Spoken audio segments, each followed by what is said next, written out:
Mountains to all the Mesilla Valley, reaching all of New Mexico. Broadcasting live from the Las Cruces studios, bringing you the issues that matter and the topics that count. Telling it like it is. It's the Mike Tellez Show. And now here's your host, Mike Tellez. Good afternoon. Thank you for joining us today with the Mike Tellez Show. My name is Mike Tellez. Today we're talking to Ronnie Sisneros, out in the streets, hitting those doors, talking to businesses, and getting ready for the big election. It's right here. It's coming up. Yes, it is. Yes, it is. Isn't it amazing how fast time goes by? Yes, I mean, last time we were talking, it seems like you have a lot of time, but it just goes quick. Yes. Early voting has begun? Yes, it has. It started October 5th, as a matter of fact. And where do they go? Well, they can, initially they have to go down to the government center, which is on Motel Boulevard. Which is easy. Yes, it is. And then I'm recommending, as a matter of fact, I sent out a post here on my Facebook campaign page that I recommend all of my family, friends, and supporters to vote during early voting, during this time. The reason being is because there's going to be less lines. Yeah. I have voted early, and sometimes I've gone in there and there's maybe 2 or 3 people in there. I was there today. No one was in there. You walk right in and walk right out. Easy. Yes. And yeah. it doesn't take too long at all. You don't want the parking's good, in and out real quick. It only makes sense. Go to Motel Boulevard, the county building. It's easy to recognize. It's the most beautiful building on the whole block. Yes, huge building. Park right there, make sure you wear your mask, walk in, vote, walk out, and it's done. No lines. Exactly. Because I'm going to tell you what, election day, you'll wait outside for a while. Yes, the lines are And who long. knows how hot, cold, or what the weather's like. Right now, you're guaranteed in and out. Yes, it's gorgeous Well, right now. I'm going to tell you what, early voting is the way to go. There's no waiting. I mean, you just cannot beat how easy it is to get in and out of there. Yes. Good staff working, just go right in there, vote right now. Go tomorrow. I mean, tomorrow's a good day. Go right in, get it done, then you don't have to think about it or deal with it. Get in, vote now, vote early. All right. Except vote for me. Except vote for Ronnie. Ronnie, you've been knocking a lot of doors, talking to a lot of people. Yes. But you know what, Ronnie, as long as I've known you, you've talked to a lot of people anyway. Mm-hmm. So you've been a real approachable person, and Yes. you've been real friendly to me. You are very personable out there, and Mm-hmm. you know, you work with the public. Well, yes, I want to do what was done for me. You know, my whole entire life. You know, I've contacted city councilors, and I believe that we should, as Americans, we should avail ourselves of the process that is there for us. And I've contacted councilors when I have had a problem that I could not get past, and I've done that as well here in Las Cruces for the past 17 years. And they, you know, and they were responsive. And if I couldn't find somebody, then I would find somebody in another district to help me with a problem that I was having. Mm-hmm. And what I want to say here to the people of Las Cruces is that I will be here for you. All you have to do is call me and let me know. Send me an email. Call me and email. Let me know the problems that you are experiencing. That is one thing that I have heard on many occasions as I've talked to people on the streets and at their doors, is like they don't know what to tell because they don't believe that the President City Council is listening to them at all. I think that's the most important thing, because when I first started Dream Center, Stephen Trowbridge, you know, I don't remember names good, but I remember him because he was the counselor for that district. Mm-hmm. He was always there. Mike, how can I help you? What can I do? He'd hang around, go over there, take a look at what's going on, and he was there. He was available. And, you know, that makes a big difference. Yes. The community wants to know who is it that's, and who does this district belong to? Yeah, representing them. That's right. Who's literally representing us, yeah. Within municipal government. And, you know, I can call the mayor, I can text the mayor, I can call, you know, I can contact him, yet I haven't yet to see my councilman. I haven't seen him once. But the mayor, I can talk to him, call him, but it's good. I think that we forget the counselor is not the city person, he's the people person. Mm-hmm. they forget the people is who they represent. Yes. They don't represent a machine or a government. They represent the people. Yes, I do. Be out there and be available. And that's one of the, I noticed that's one of the things you're saying is you'll be available. Yes. You'll be there for them. Yes, I will. Well, you know, I've seen you in a lot of 110%. places, and I believe that. I believe that you will.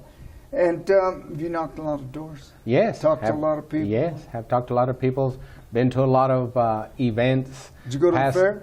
As a matter of fact, you know what, the fair wasn't able to make because I was at another event. So it has been literally, it's been quite a bit of work, as a matter of fact. It's tough. I've done it, man. Quite a bit of work. Your calendar's full. Yes, calendar's full. You literally go from one day to the next from if you're not at a gun show, then you're at a car show. If you're not at a car show, then you're knocking doors. If you're not knocking doors, you're putting up signs. If you're not putting up signs, then you're going to talk with people at particular places and say, stores or whatever the case may be. You're asking people questions. And if you're not doing that, then you're calling people on the telephone. It is a lot of work. It's quite a bit of work. A lot of work. You know that after the election, boy, it'd just be, man, that was tough. Mm-hmm. But, you visit a lot of our businesses and talked a lot with them, and you see the damage that's happened to them. And you know that when it was going on, I mentioned to someone, I said, you know that we're going to lose 1/3 of our businesses. Mm-hmm. And reports are coming out that 1/3 of the businesses have gone down. Mm-hmm. You know, but my goodness, enough is enough. Yes, my goodness. I agree. There's a lot of people that, as a matter of fact, throughout the conversations that I have had, people say, "What about all these abandoned buildings that are here in Las Cruces? Mm-hmm. Why are it's like a brand new facility or a brand new building or a strip mall, so to speak, and it's already abandoned. Nobody's in there." The reason being is because there's not the infrastructure to have it, and it has to be there in place, because there is a cause and effect as a result of all of these undue and unnecessary regulations that are being inflicted upon the people. Absolutely. After 19 months of COVID-19, all of us have suffered from it, and there's nobody that is immune to the effects financially, emotionally. My grandchildren, I see the effects that they had on them as a result of them not going to school, and I didn't like any of it. You know, but we will get through this. Yep. We will get through it. We always have, and we will continue to persevere. But at the same time, we need to have some common sense approaches to municipal government. We do not want to say, you know what, these people here are not important anymore because guess what, they're not socially appropriate. You know, because they don't think a certain way. That type of stuff has got to go. It's got to go back to we the people. They're infringing close to. You know, we cannot surrender our rights. Our constitutional rights. We cannot surrender them for any reason. You know, they'll slip it in and they'll say, call it temporary, but you know what? You've lost it. You've forfeited it. Exactly, and you're going to have to fight to get it back. You better believe it, and you know what? It's tough. It's almost impossible to win that fight. You know, once you surrender it, that's it. I have said this before. I believe in previous interviews that one of the reasons that I decide to run for city council is for the sake of my grandchildren. And I love my grandchildren with all my heart. I do anything for them. And I want them to have the freedoms and the liberties that I had as a young man. And I am doing that for them.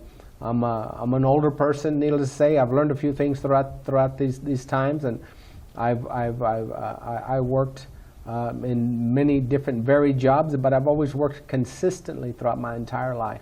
And there's a few things that I've learned that sometimes you have to say, you know what, enough is enough. Enough is enough. And you have to say, okay, I'm going to get out there and vote, and I need you to get out there and support me, and cast your vote for me, Ronnie Sisneros, because I will not forget you. I will not disregard your concerns. I will not disregard your concerns. So when you get in there, I can call you and you'll answer the phone. Oh, absolutely. So I can hold you. I say, Ronnie, how about this? You can send me a text or an email, but I promise that no matter what, I will get back to you. And I could say, what about this? And you'll say, hey, you know what? I'm on it. Because you know why I can easily say that? Is because it was done for me. Mm-hmm. It was done for me. And then that way I can say, you know what? I will do it for you. That's right. Yes, that's right. Because it was done for me. You know that the rights, our freedoms, it's not a cliche. It is a No. fact of life, No, man. it's I'm going not. to tell you what, the Patriot law, that law they signed back then to where they could start spying on American citizens, it was this much. Now look at it. It is expanded to infringing on us. And, you know, I don't agree with any rights. They're in the Constitution for a reason. They set that Constitution up. It works. We need to take care of it and respect it and believe that that's our guidelines. Yes. We can't forfeit them. I believe, I was at an event here recently, and there was an individual that made a statement that they felt that the Constitution, and in particular the Second Amendment, was somewhat of a flowery document. And I remember I took great offense to that. And I was talking with somebody about that event later on, and I said, why would that person say that? Why would that person say that? You know, I said, you know why I take such offense to that? Because you know what? Here we are living in Las Cruces, New Mexico, one of the least populous states in the entire Union, in all of the United States. But you know what? We are connected by that Constitution because we are, and ever since 1912, we became a state here in the United States, and those rights that have been availed back from 200 and something years ago, from 1776, and then further on another 13 years after that with the development of the Bill of Rights, and of course then the Constitution. Those things that were established back then, they have relevance to us now. Yes, and at times, those are the only things that we do have, because which one of us has the availability of finances? Who has the availability of finances to get a lawyer or to take something to court, or the case may be? The vast majority of us do not. Right. And so we really do take hold of the Constitution, because as American citizens, it binds us together as citizens, so that what applies to you applies to them, applies to him. It's a unifying document is what I see it as.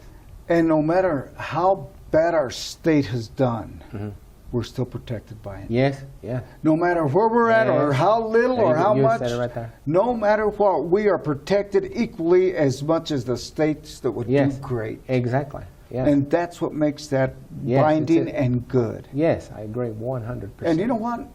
We've got a lot of people that have gone and given blood for that. I've got relatives that didn't come back protecting mine that. as well. Mine as well. So, you know, we need to protect that. We need Yes. to protect our constitutional rights. Yes, I always put up my flag. I did not serve in the military myself, but a lot of members of my family served in the military, and I always respect that. And I always respect that, and their willingness to sacrifice literally their rights, actually. Yeah. As my brother would say, he goes, once you sign that document and you go to boot camp, he goes, you're property of the government. Yep. And so you literally sign your rights away for a certain period of time. You sure do. I had 3 brothers that did it. Yeah, and so it's a sacrifice. Yeah. It's a sacrifice in the family as well, because you're concerned about their well-being. My son was in Afghanistan and Iraq. He was in the 25th Infantry Division. He was in roadside bombs and things of the like, and it's hard to take that. It's a slap in the face to the people, the families, the people that have served, the people who have not. Yes, their families are the ones that didn't come back, to disrespect the flag, disrespect our beautiful country. I love our country. Yes, so do I. And you know, it does Always it has flaws, it has problems, but you know what? I would not live anywhere else. No, neither would I. Hey, when we come back, Ronnie, we're going to talk a little bit more. We're going to remind them it's early voting. Yes. And we're going to talk a little bit more about what your plans are, man. When we return with the Mike Tellez Show, my name is Mike Tellez.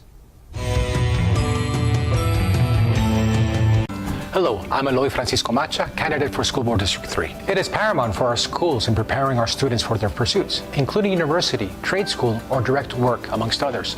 Our school system needs to continuously meet the needs, skills, and demands of the evolving modern workforce. Join me in accelerating the modernization of our school systems to further prepare our students for the workforce of the future. I'm Eloy Francisco Macha, School Board District 3.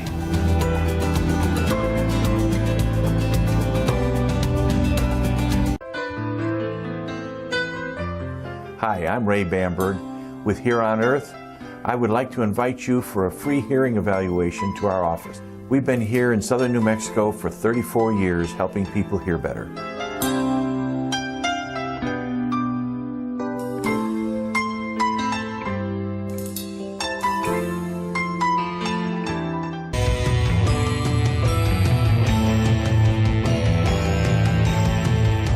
Welcome back to the Mike Tellez Show. We are sitting here talking to Ronnie Sisneros. He's telling us about how tough it is to get out there, but he has decided that's who you are. Yes, that's correct. That's what you're going to do. Yes. You've committed yourself 100% to serving our community Yes. in that council Yes, 100%. and answering the phone. Absolutely. And you know, that's a big thing. You know, I cannot stand that automated, you don't want, oh my goodness, but a text, they can send you a text, Yes. you respond, email or respond, yes. call.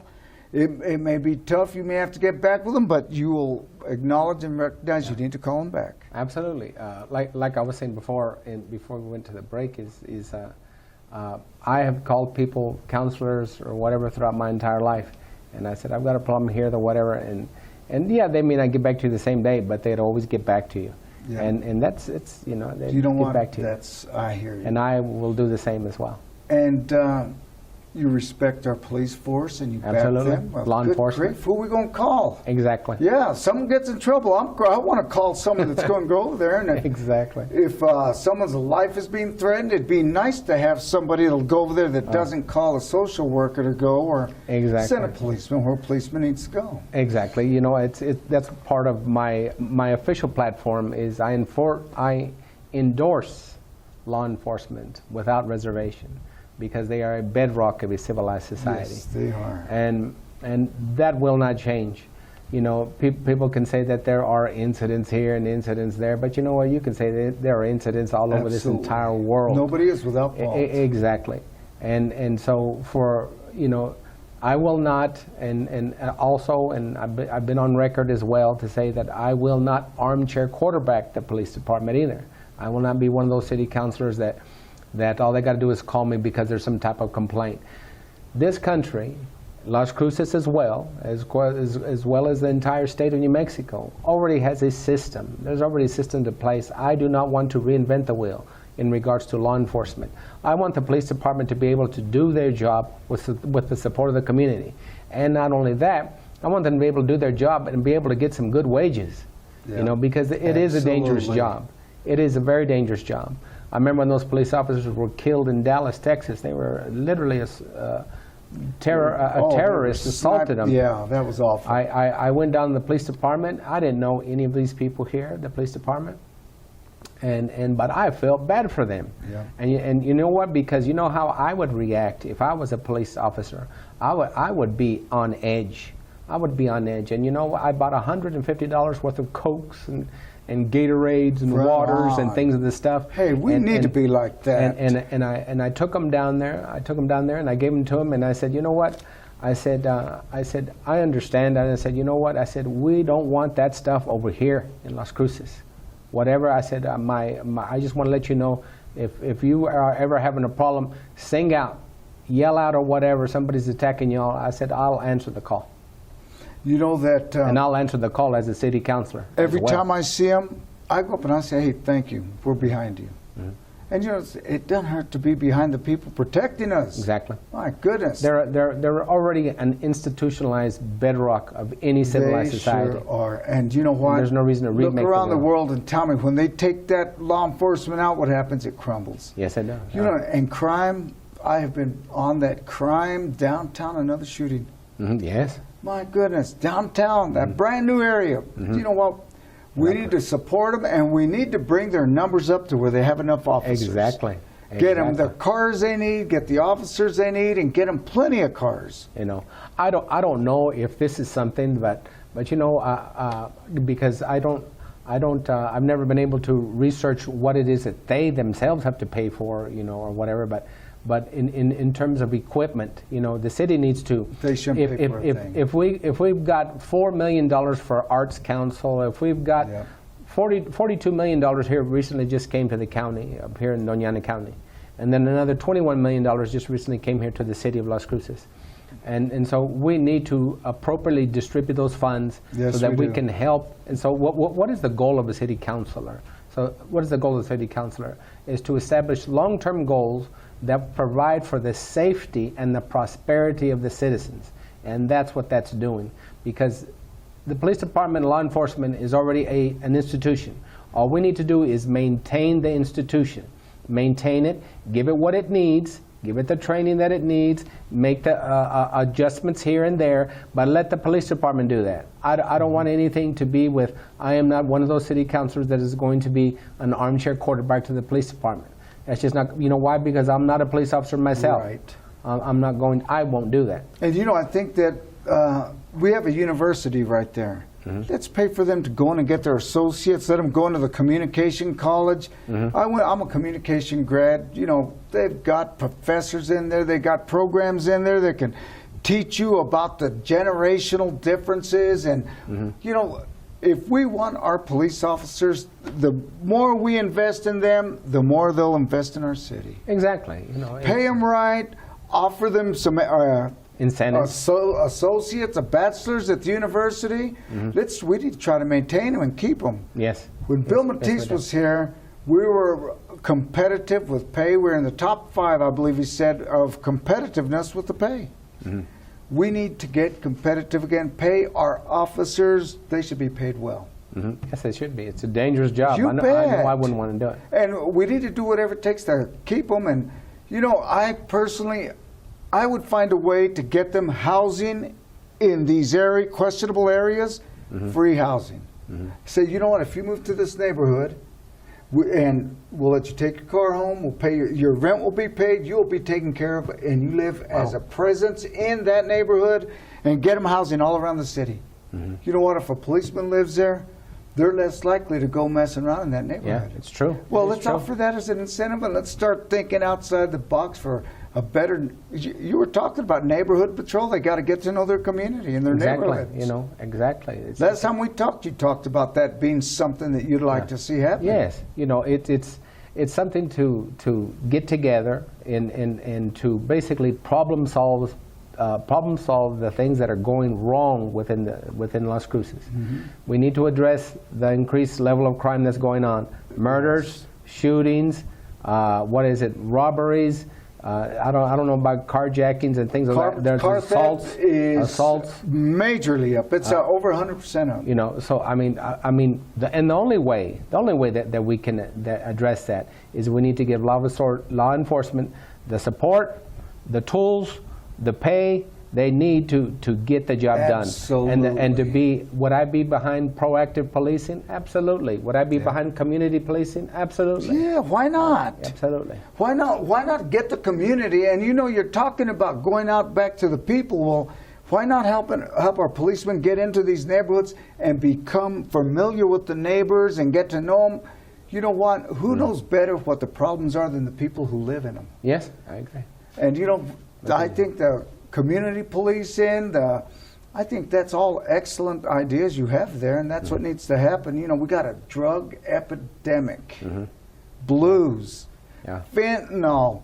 I saw the 92,000 deaths already this year from fentanyl. And you know what? The hub is coming right through here.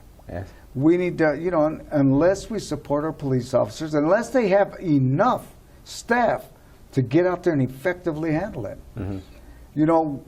Our program has been working on getting a mental health facility and substance abuse so that the judges have a place to send these people when they do get in trouble. And of course, the mayor, and we need a city council that will back Exactly. Ideas like that. Because the dog park, $3.5 million for a dog park, you know what, that's good, but you know what, let's take care of the safety of our city first. Yes. Let's take care of the real needs of the people here. Absolutely. Because, you talk to a lot of people. How many of them have complained there's no dog park? Well, in regards to animals, I love animals. I believe that it's always good to be compassionate. It's always good to be compassionate. And I think personally that if you are taught that from a young age to treat an animal good, you will do that for the remainder of your life. And we need some education. I was talking to an interesting lady here just recently, and I told her, I said that when I get elected to city council, I will be looking for people. I'll be looking for people to be selected onto committees and things of the like that can develop ways that we can address the overpopulation of animals here, spayed and neutered, Yep. etc. The humane treatment of animals. You Yeah. know what? One thing that I hate personally, I mean, I don't know about hate, but it's just to me it's distressing when a person picks up a dog, goes through the whole process of picking up the dog or whatever, and then what they do is that when the dog is no longer attractive anymore, when the dog that breaks my heart. is problematic, and what they do is they send the dog back to the dog pound or whatever. I'm going to tell you what, I love my animals no matter how they look, because, hey, they love me, I love them, but we can walk them around our neighborhoods, and you know what? Keep an eye on what's going on. Exactly. And that's a good way to keep an eye on our community. Yeah. Man, I'm going to tell you what, doesn't 30 minutes go quick? Hey, Ronnie, good luck, brother. Thank you. And early voting right Yes. now, Motel October. Boulevard, Monday through Friday, 8 to 5? Yes, All sir. right, Saturday also? Yeah, I don't know about Okay, Saturday. Monday through Friday, 8 to 5, early voting. Vote, vote, vote, vote. Ronnie, God bless you, my brother. Thank you. Thank you. And you have a good day, and we'll see you again soon. Okay. All Thank you right. very much. Thank you.